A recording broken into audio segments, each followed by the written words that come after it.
and let's hope we never have to deal with them again. And by the way, for the love of God, history a personal account, but okay, it's not my place. Let's see how this keeps going. So, relational autonomy.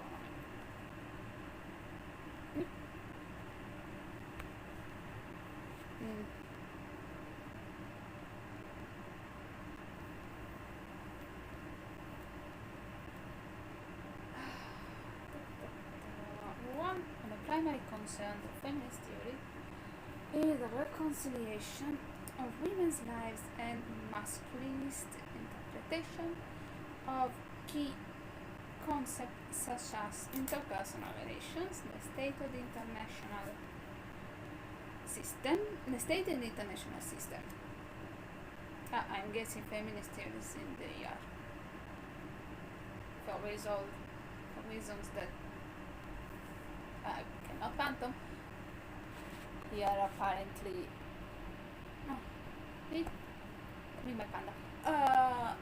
here apparently feminist theory is like simply trying to something and they don't actually circumscribe it in the text. So next. Allora, many of the women in this book committed political violence in global politics, torture, terrorism and genocide. Oh, that's a lot. Yet they remain largely absent from otherwise well-developed theories about how and why people come to commit violence. Just as the feminists ask where the women are, where are the women? Oh, where are my women at? Listen.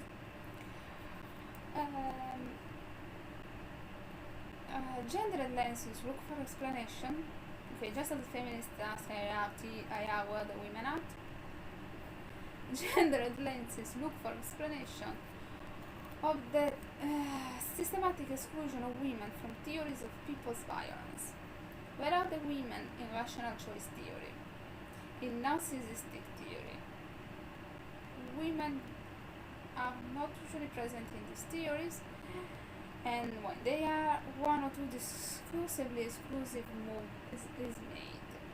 First, women are included in a theory that defines people's violence with reference to masculine standard of people's conduct. More often thought, women are included but gender differentiated in these theories of people's violence.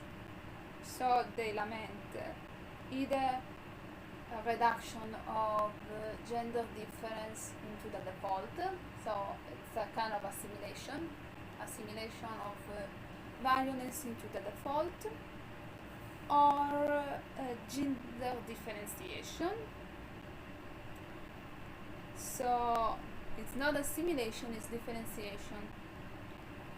We argue the both approaches are both intellectually and normatively problematic, and I would argue that both this is bad writing. But next. What is a third view though?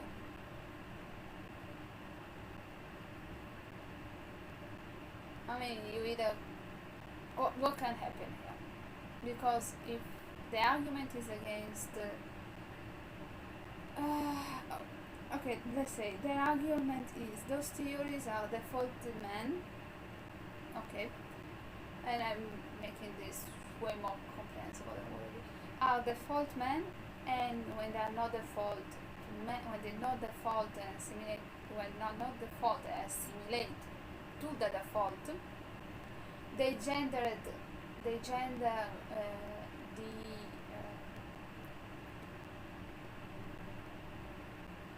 alien. Basically, they gender the female as an alien, so as an addendum, as a specific part external. And so the only way out of this is to not gender default male. Create a theory of violence that doesn't start with a male subject. This is the way. Like, they will have to do something that doesn't explain violence and political violence on the basis of a male default, doesn't assimilate, so the only answer is to either do a study of political violence that focuses on individual histories, so you cut the gender out and gender becomes another list in the monad property. There is monad violence, gender is one of the properties. So you are basically recreating a theory of violence, or political violence, that starts from observation and history and what people do and what people say, or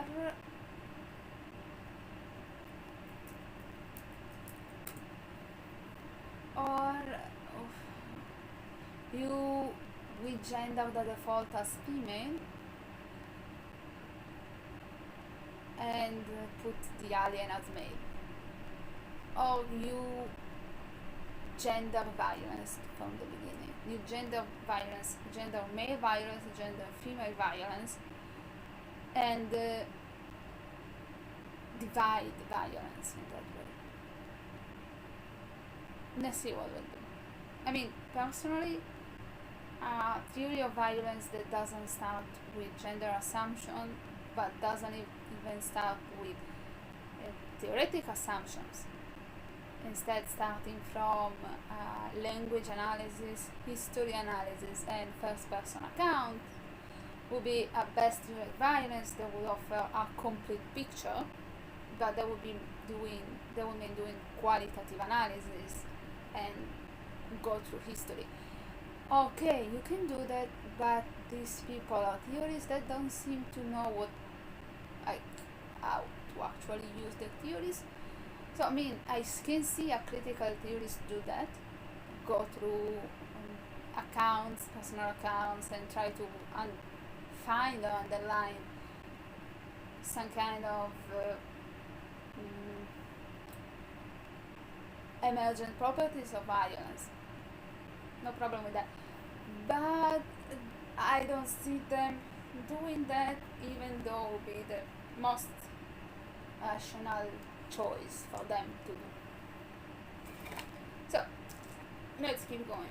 While we return to theorizing agency in political violence, while we will return to theorizing agency in political violence later in the book, we want to suggest that the very dichotomous framing of the question of agent or structure is gendered.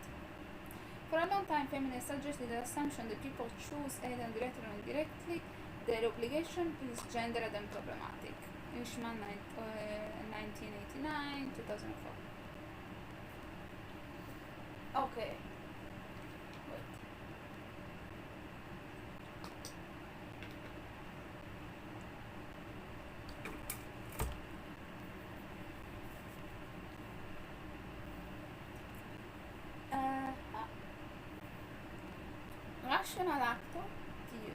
Rational actor theories suggest that a normal or usual violent person is making a rational choice, that is that an element of people's political violence is agential choice.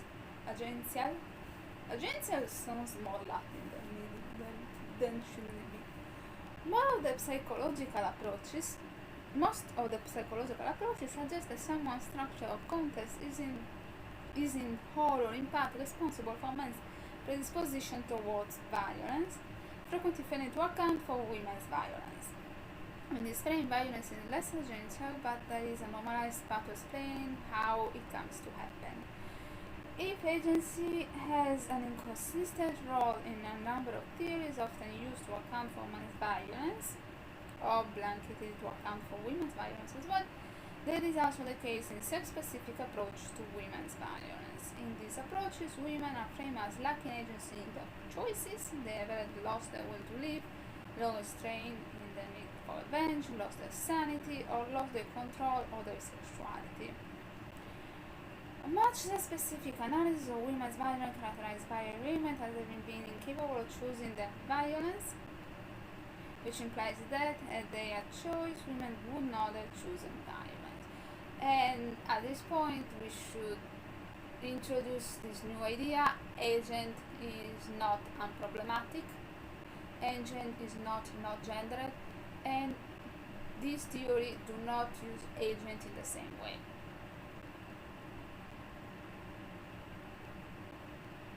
A rational choice theory needs a completely rational agent with nearly omniscient capabilities, and any other theory doesn't. So we are facing basically very different agents.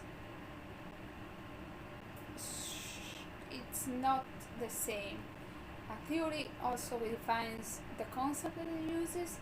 So assuming that we can use violence for we can use the same agent in the same sense. For rational choice theory, psychology, the thing that they call sex-based evolution thing, and the sex-based theories, it doesn't hold water because they don't use agents in the same way. Their agents are not the same entity. So this approach is individual and collectively imply that women only make choices within a specific spectrum of socially acceptable options. Any behavior outside of those boundaries cannot be chosen. I think they mean women only make choices within a specified spectrum of socially acceptable options that are specifically women's option in society. So there is society offers a specific set of options to everybody because we live in a society. And in the spectrum of possible choices, women have a subset that is different than the big set of options that men have. I think they're saying this, otherwise it would be tautological. Also, if you think logically, there is no behavior outside the boundaries that cannot be chosen. I cannot have a behavior that is outside the possibility of my behavior in my society.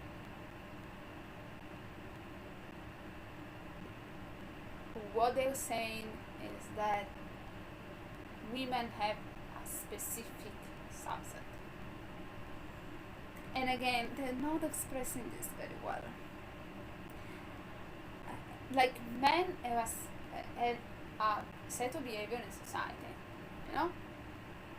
and women have a different, and I think sometimes overlapping, some things both women and men can do, but some things women cannot. That's what they're saying.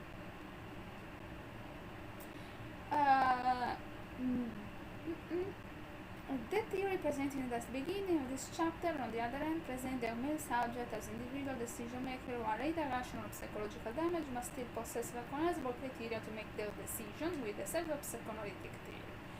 These presentations imply that men who commit violence make autonomous decisions, while women who do so are controlled, coerced, or insane.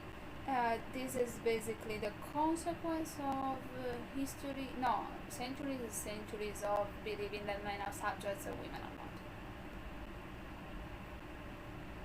It's not that this is like gendered, or it's that these theories are using and are made and still accept a definition of default subject that is male, so the women are the exception.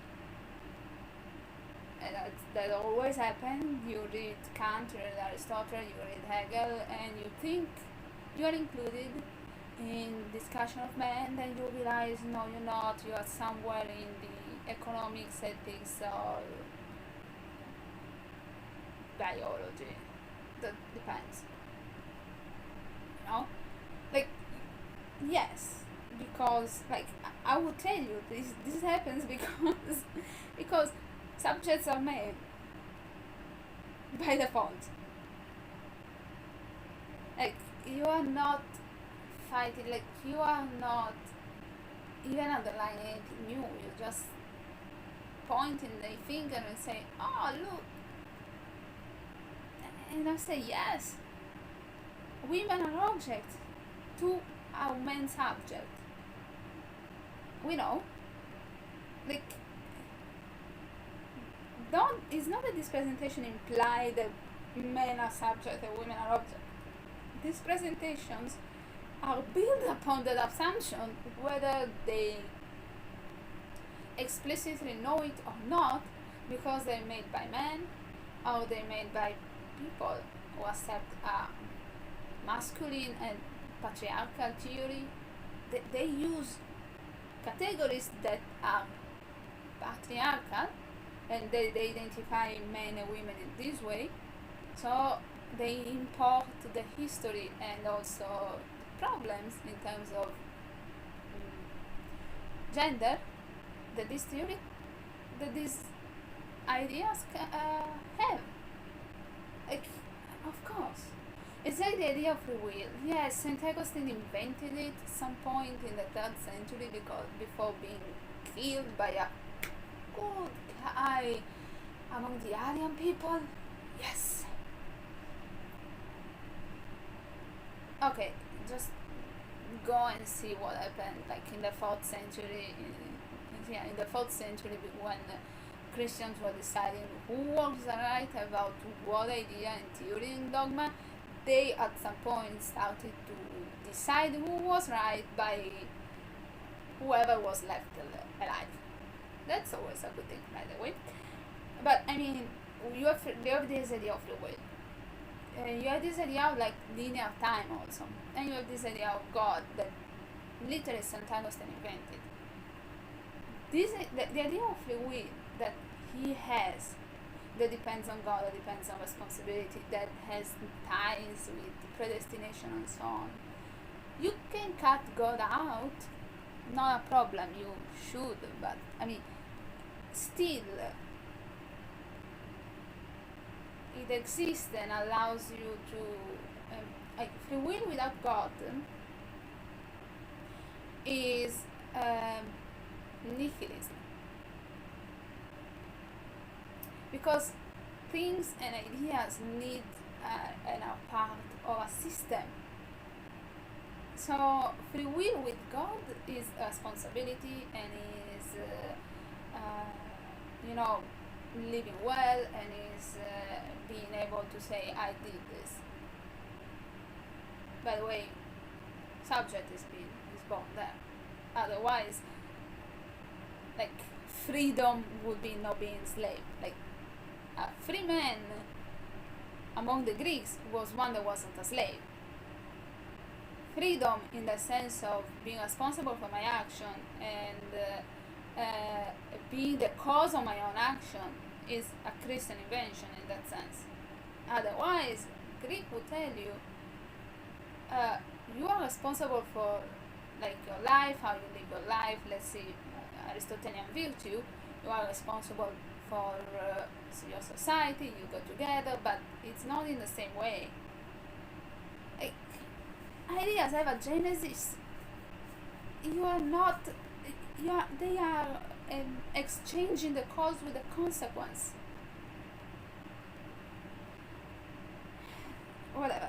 Recognizing the existence of women's violence then raises the question of whether or not women or even people more generally choose, and if they do, if they choose violence. Yes, we do. I mean, that's an easy answer. We all know that yes, we choose violence. We delved into that. Like, we went through a lot of Greek tragedy to know that yes, there are the fates, yes, you are in this circle where your decisions are not yours, and everything is like has its own time and has its own place, and you're Oedipus and you fucking cut your own eyes because you did something incredibly awful, and that's your mother. But I mean, yes, you choose violence. Yes, we do.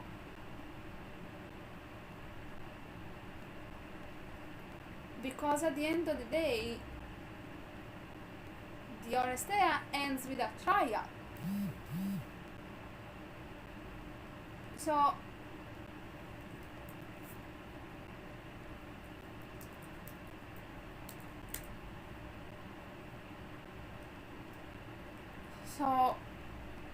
yes, we collectively decide that we are able to choose violence, and therefore we can be punished for the violence we choose to do. I mean, I'm fine if someone gets up and says,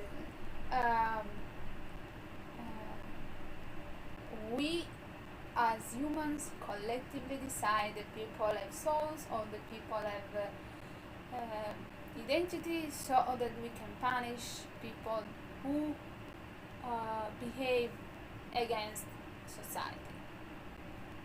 It's a punishment way, it's a punishment, so we create an identity who is able to be guilty of be guilty and therefore be punished. I'm fine with that, not a problem. As long as we know and recognize that if we collectively create an entity like that, and we as that entity take upon ourselves to believe in that, then we became that entity. Like,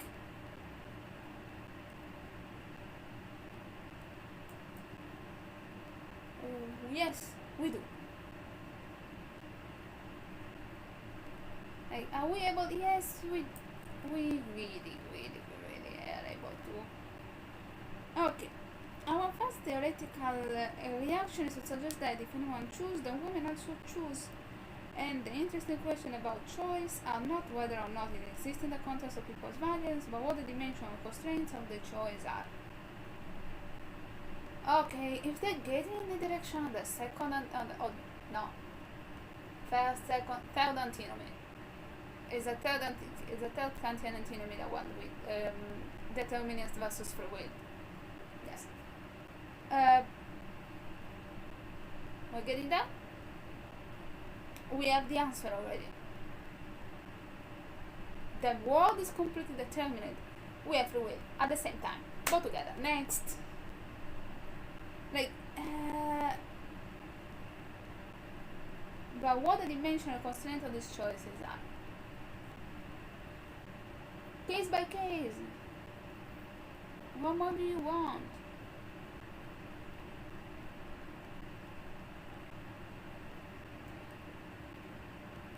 They are going to this in the wrong way, because they go into this this theory from a theorizing position down, and a theorizing position that starts with violence as a choice. So is the actor of violence the point? Instead of going to violence from an analysis of cases of violence, and then how people self-identify as actors in those cases of violence. Like, let's just say that you are a soldier, you commit violence, you go and kill. You might not even feel guilty about it, because that's what you do, that's for your country and so on. So, are you constrained by your condition in making this choice? Yes. Are you still an actor, able and rational? Yes. I mean, they are making a semantic and a priori argument for something that should be a synthetic judgment. In thinking about agency as it relates to portrayals of women's violence in global politics, in the first edition of this book, we relied heavily on Nancy Schmann 1989, Understanding of Relational Autonomy. Okay. Portrayal of women's violence is not women violence.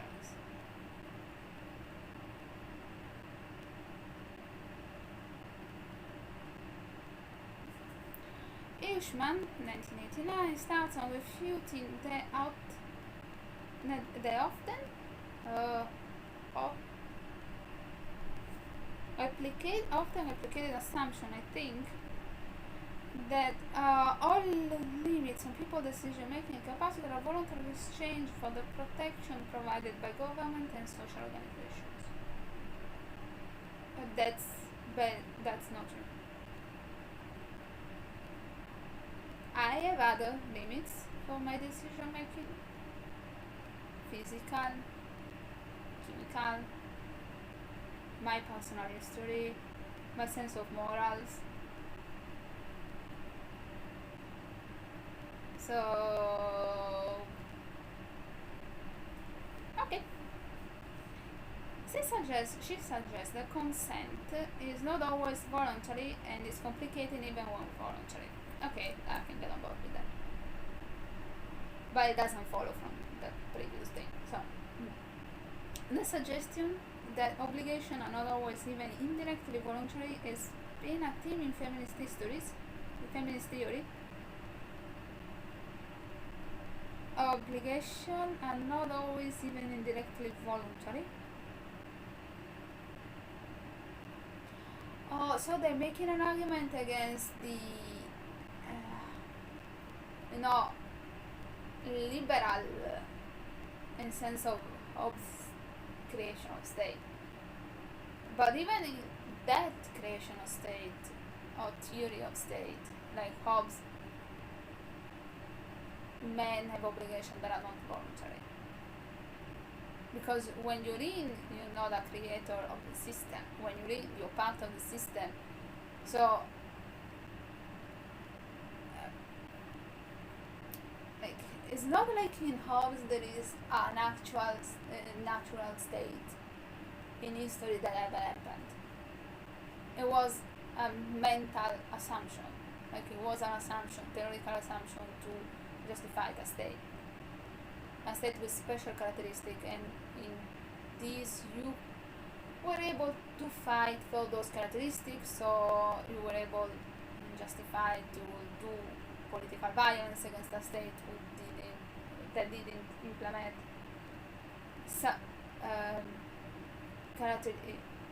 didn't implement things that should have been given, to say, but okay. People understood to be women after a sign obligation that they have not agreed to implicitly or explicitly. Also, people understood to be men are often a sign obligation that they have not agreed to, but since men live in a system where men are privileged, those obligations are less heavy and more in favor, like they are in favor of them. They favor them. Men have obligation that favor them, women have obligation that disfavor them. Women have obligation regarding care, like women have to care, they have to do the emotional care work, and that is a lot of work that is unrecognized and stressful, so it hurts women. Men have the obligation, for example, of work, but they are rewarded for it. So it's a different system. It's not that they don't. It's not that the obligation are not willingly choose. It's that are not recognized as soon as given by the entire society. So yeah, that's not exactly the same. Like, okay, Hirschman uses pregnancy that is a product of rape As an example of an assumed obligation, a woman has not consented to the pregnancy, individually or collectively, directly or indirectly, and did not choose it, yet she still must choose what to do with it from among a range of options, dividing their constraint based on the woman's social, economic, and political context. Okay, that's a bad example. Like, in terms of quality of choices, an example, that's helpful.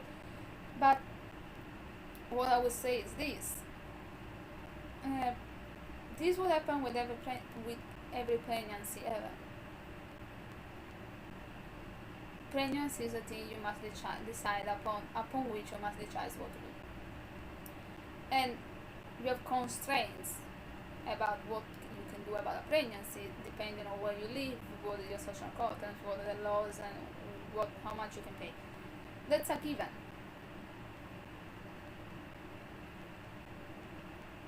What I must underline is that every pregnancy is a thing that you do not willingly choose.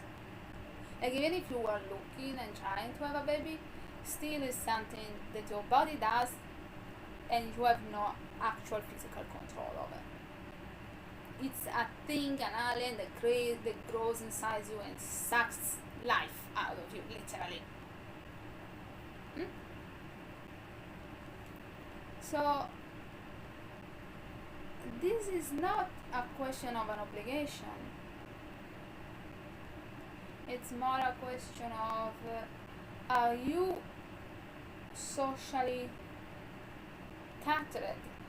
Like, is society helping you in your choices, helping you for your choices? Are you rewarded for your choices, or are you rewarding only from one set of choices and not the other? So the system of rewards, because, and I can't believe I have to say this again, obligation, we do not agree to obligations.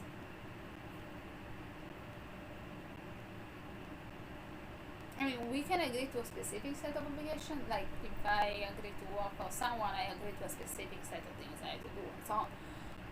But like, I think what they're trying to say is that in case of a lot of women, these obligations are impositions because they are obligations, but upon that, piling up on that, they are not rewarded whatever the choices are. So you have cases when whatever you choose as a female, you choose wrong because you're female. So society doesn't reward you in any case. While for male, these obligations are always positively rewarded. So let's think about parental care. A man who is a father and does what father should do, like clean up the baby or take care of the baby or stay with the baby or parenting, he is rewarded for that because he's male and is doing that.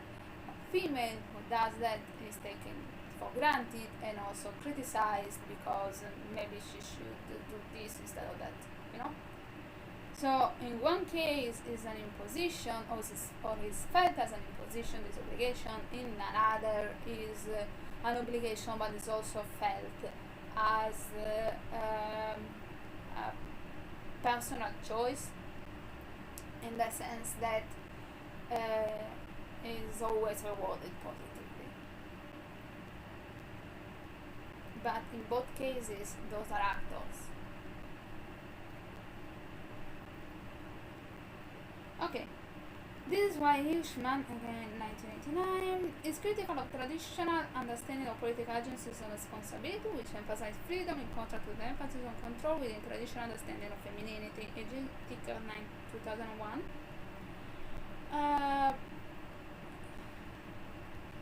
Yeah, I can guess that would be.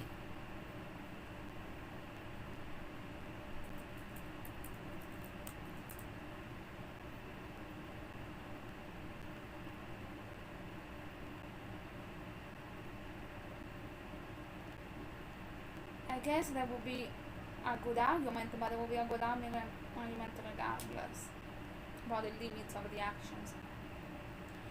But I mean, that depends on what you think is freedom, because like absolute freedom doesn't exist in reality. So this is why Ishmael suggests that obligatory relationships are always moved by governed by gender and power.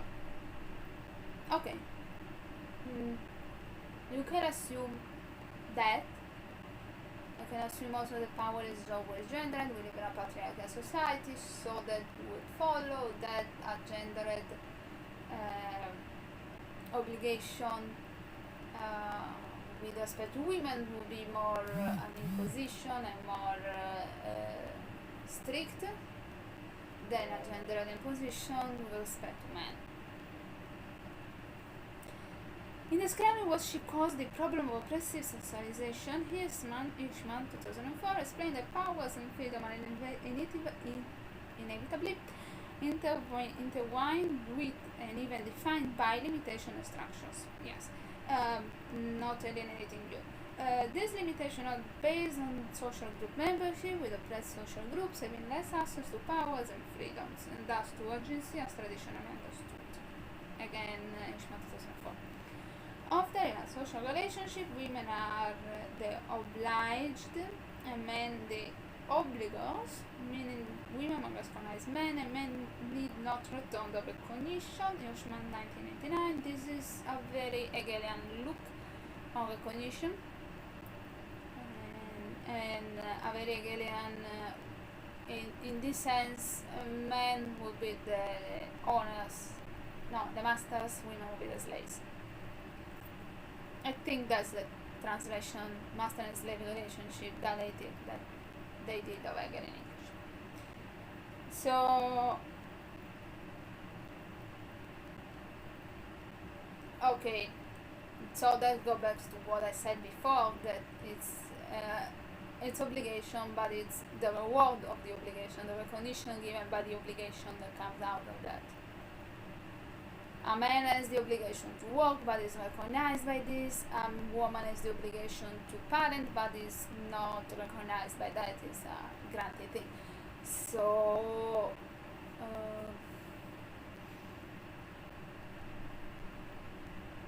okay. As a result, even act of dissent are interpreted as an act of consent, and a fair bargaining position belie the freedom implicit in free choice. As a result of this master-slave relationship, act of dissent are interpreted as act of consent. I will need more information about this argument. It doesn't actually, like, there is a bit of a gap there. This brings us to the second shortcoming of the idea of consent to obligation.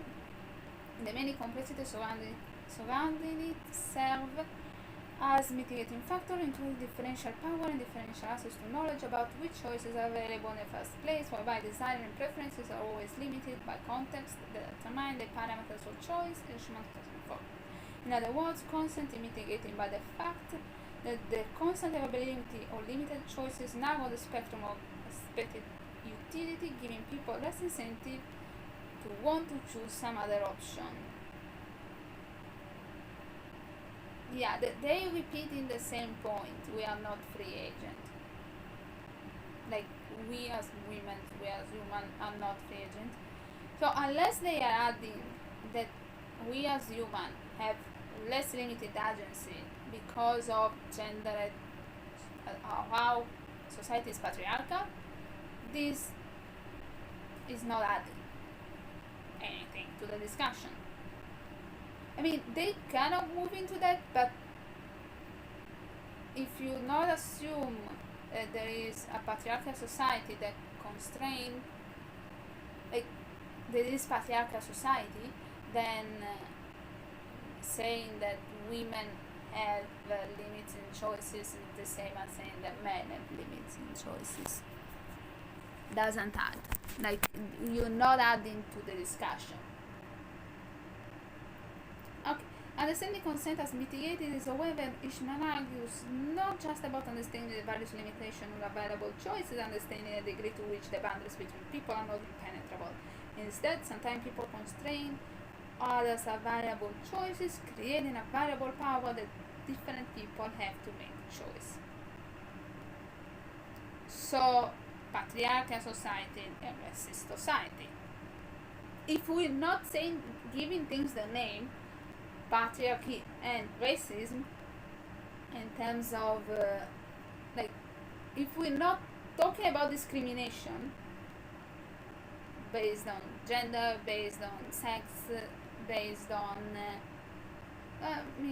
not sex, based on gender, based on race, based on sexual orientation, then we are just repeating the same thing. And the same thing is, we are not free. We are not God. We know this. It's a thing we know. Fact of life. Ishman's view, however, does not raise the individual as either subject or actor. Instead, Ishman critiques, always 1989, critiques standing that all choices are made and that all responsibility are assumed freely, but maintains a notion of individual identity and constrained choices. Also, Sylvester 1990. Ishman 2004 suggests that obligation, responsibility, and choice are intersubjective, interactive, and responsive. Okay, you're not seriously telling me in 2004 that we get to Hegel, right? I mean, I see that she kind of had that kind of recognition, so I get a language, but we're not actually discussing or going through, like we went through Kant's third antinomy, and now we are in Hegel, we are in an intersubjective state, and we are in a context where there is like intersubjective recognition, and we focus on recognition, and also we know the obligations, and like we are not rewriting in 2004 that we are part of a system, and the system is caused also by us, right? Because 1831 is that Hegel died, so we had a bit of a time to, integrate his ideas into collective consciousness, let's just say. Okay, so what they basically say, and I'm trying to be charitable here, is that individual identity is compatible with choices, and choices are compatible with constraints and determinism. What they're saying is that how these two things can be compatible only through intersubjective relations. So what is happening is that a woman is part of a society, patriarchal society, so her choices are limited to a set, but she still is an individual, as an identity, as an history, so as these the ability to act upon the choices, potential choices provided by society to her. And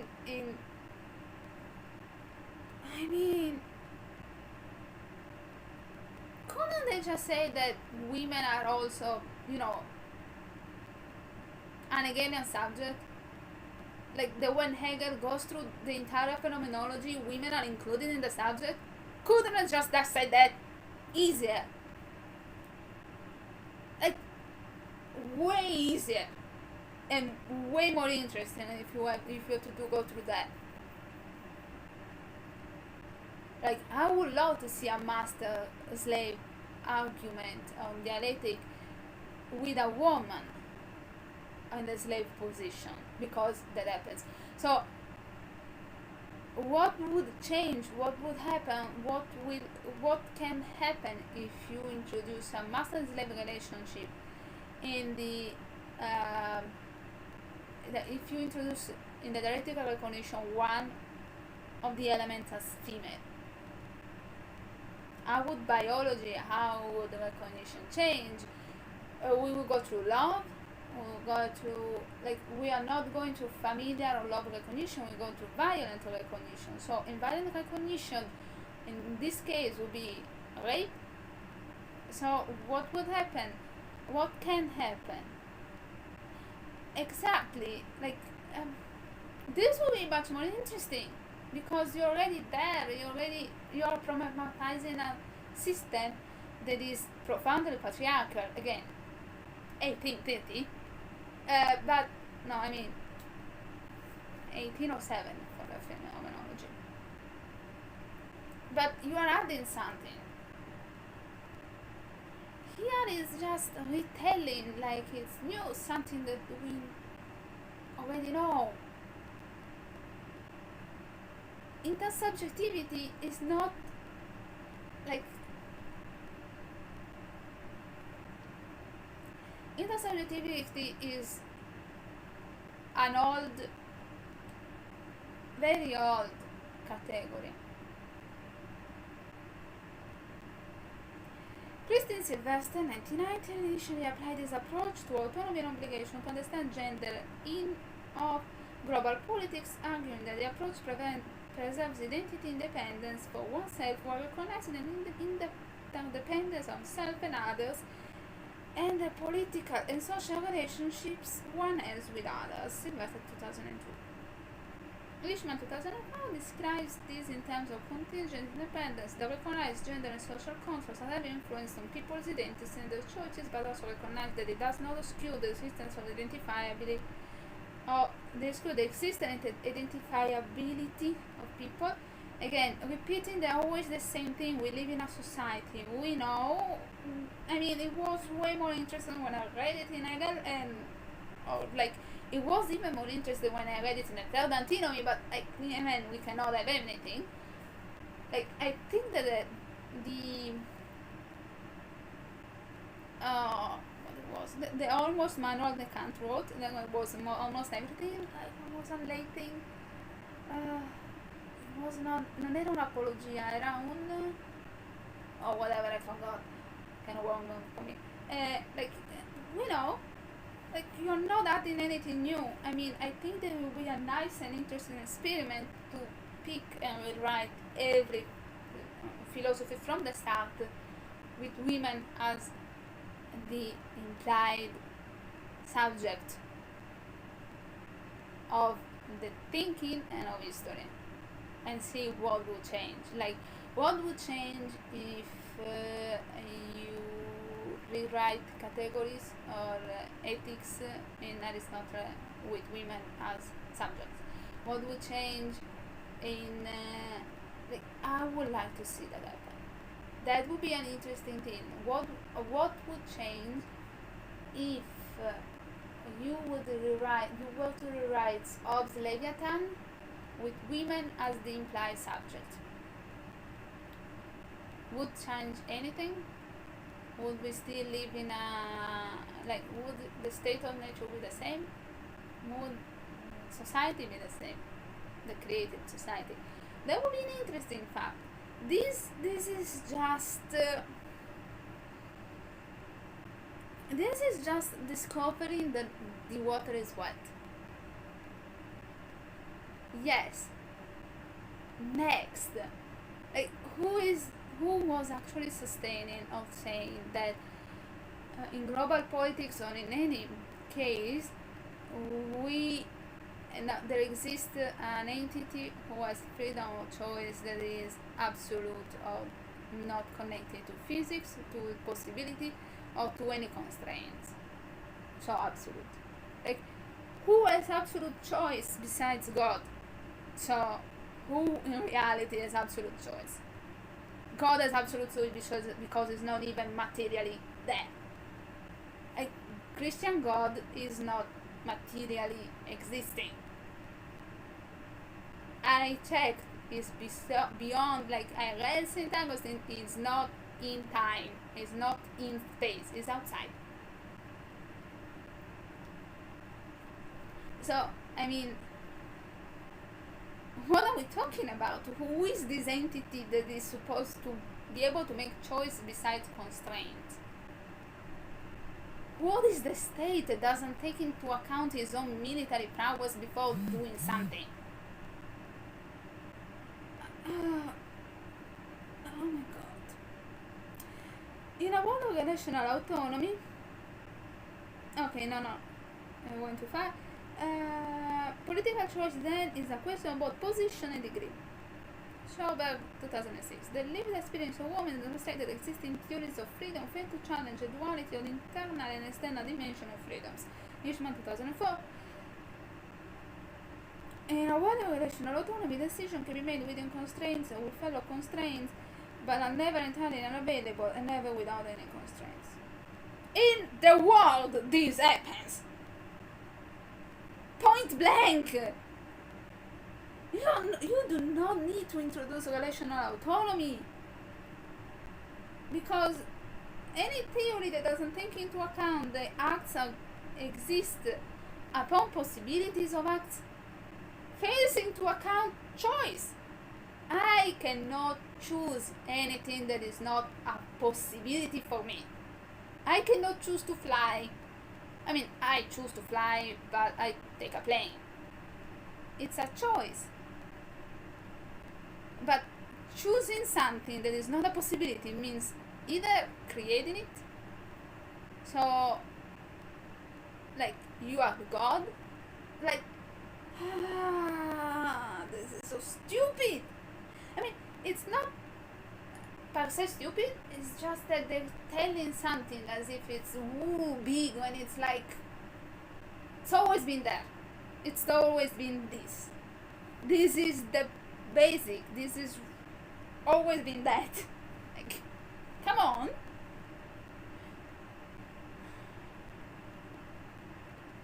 Whatever.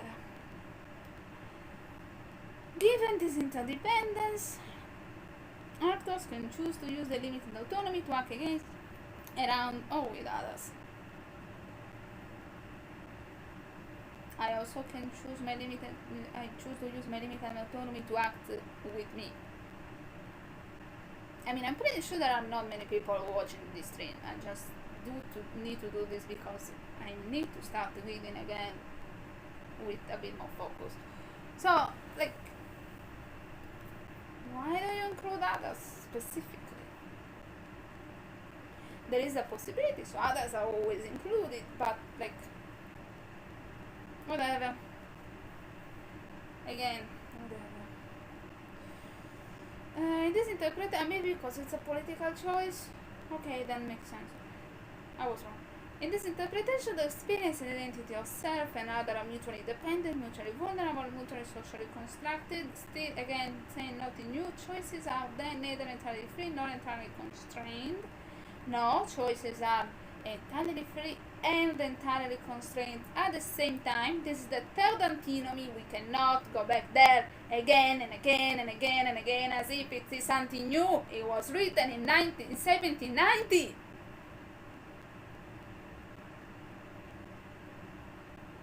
Therefore, characterization of both extremes are inaccurate and often gendered.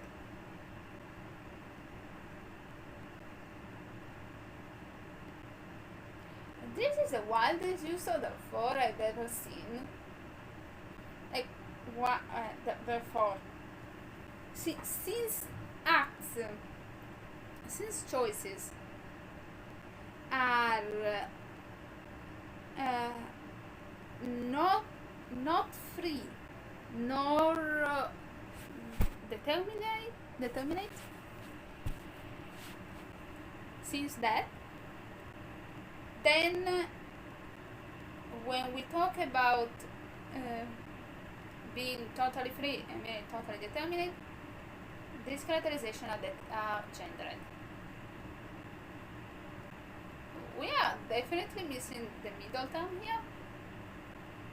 Like, if This was a syllogism. We had the premise, first premise, conclusion. We definitely missing the link. We to assume that gender means assigning to men freedom and to women, to men being subjects, and to men being God, and to women being objects. So let's just go with I wanna say being human in this Christian metaphor. And so Christian theology is what I studied, among other things, but I remember that one better. So Big Dark Four, don't know why. Gendered lenses recognition of human interdependence and relational autonomy shows that all decisions are contextual and contingent. No. General human postmodern or just modern lenses, any lenses that there was no account for free action, not even during the scholastic theory, the scholastic thinking, like medieval times, God is the only free actor. We have free will, so we can choose, but we can choose in a completely determinate universe, determined by the only free agent that is God. Before that wasn't the idea, there wasn't the idea of free will, there was the idea, like in ancient Greece, if you think about it, you had freedom as opposed to slavery, and you have society, so you have only interdependence, and additionally, you only have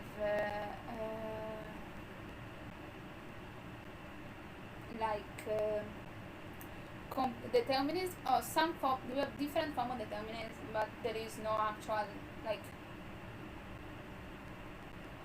freedom in the sense of absolutism, or ability to choose in absolute.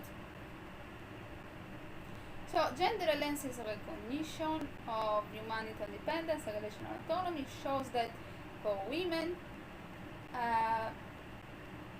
there are a different and more constrictive set of options than the options that men have. So in this sense, gender lenses show a patriarchal society, as opposed to not using gender lenses, seeing the society as rewarding you, because you being a man are rewarded and catered by the society. So, come un girasole, gira intorno a te. Like, we know men are the center of society, so it's their choices that are valued more than the choices that women can have, so women have a different subset of choices. This is what they say. They are not saying this on the face of it, because if they were just saying this on the face of it, then they would just collect laugh, because nobody ever said that. Like, if someone literally said that, they would just observe society from one point, but like, who is not recognizing that we live in a society, that we are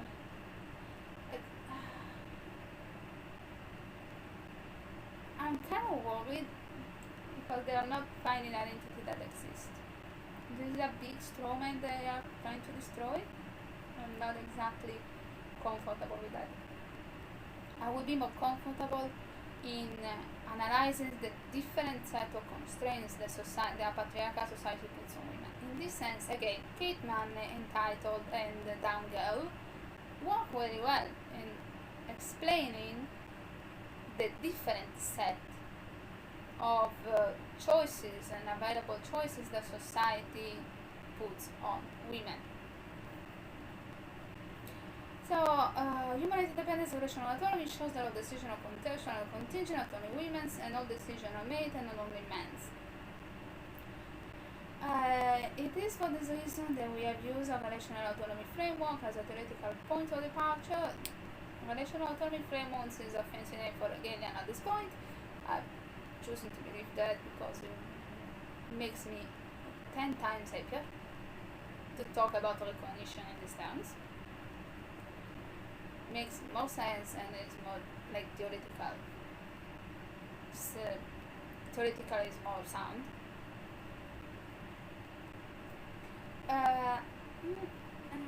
What the departure from identifying and analyzing narratives of women's violence in global politics. Why are we like okay, relational autonomy does not account for violence. Does not explain violence. Explain choices, so explain creates an actor. What you say? So they are using this framework to talk about narratives of women's violence in global politics.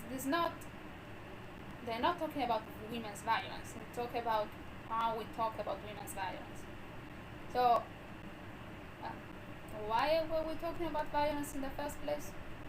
Like we have theories of violence. We end up with that framework theories that they adopt that does not talk about violence, that does not account for violence, does account for actors who can and cannot do violence, and they end up choosing a theory that is model basic pitch. This is a basic pitch theory, very basic, and it's a theory that doesn't explicitly account for why people do violence, and at the same time they will not talk about why people do violence. They will talk about why we talk about the reason of violence in women in some specific way. So whatever we did until now was just jerking off with no particular meaning.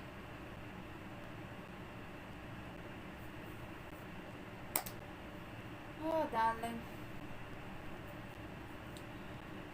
Analyzing narratives of women's value in global politics, looking to understand the existence of both context and choice and their omission within various gender narratives.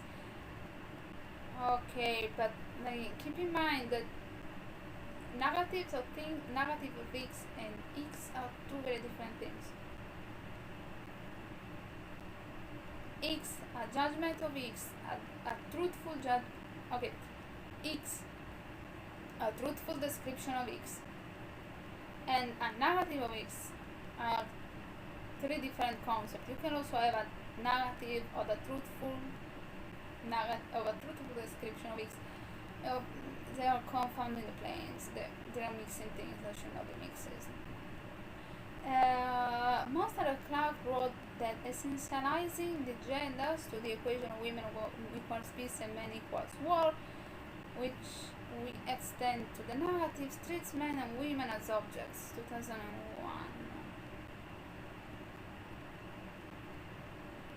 We are interested in identifying and critically engaging in those moves within gender narrativization of people's political violence, and we ended with a small chapter. So they want to talk about the, what we call stereotypes, but I mean is the gendered description of acts of violence from the beginning. They want to talk about that. Then why, like, you could do this without even thinking about what is the truthful description of violence.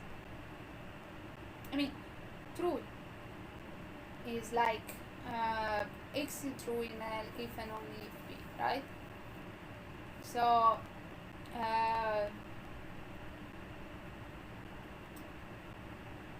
Gija, female Gija did violence. No, Gija killed I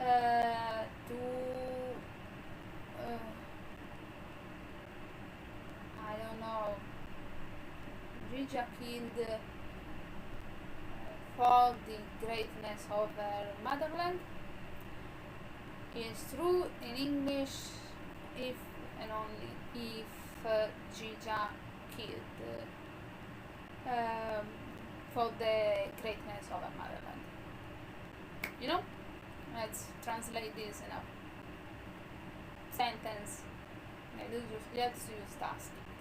Let's assume that you can do this for a natural language, so also not exactly a good use of this, but you're there, and this is a description of what Gita did. You know? So if I go ask Gija what she did, why she did it, she said, okay, I was a soldier, I killed because I am a soldier, this is, I fight for my state, I fight for my country, I fight for my nation. So I'm kind of right? She actually did for the greatness of her country, of the motherland. And this is like X, Gija soldier killed. Description, truthful description of X. I asked, she said, I believe, I say, okay, that's what she said. Narration, Gija as a soldier killed for her country. This is a narration, you can talk about it we can talk about soldiers, women soldiers, so there is a discussion about did she kill right, was this, she's a good soldier, like a narration will be, she's a good soldier, she did what she had to do. Then comes around another one and says, no, she's not a good soldier, she committed war crimes, she killed a civilian, and she killed that civilian because she is a rogue soldier, she has different wrong ideologies, and that's what happens when we have women soldiers. We have women soldiers and they end up killing civilians because they overshoot or they want to show themselves in front of their male colleagues. Another narration, right?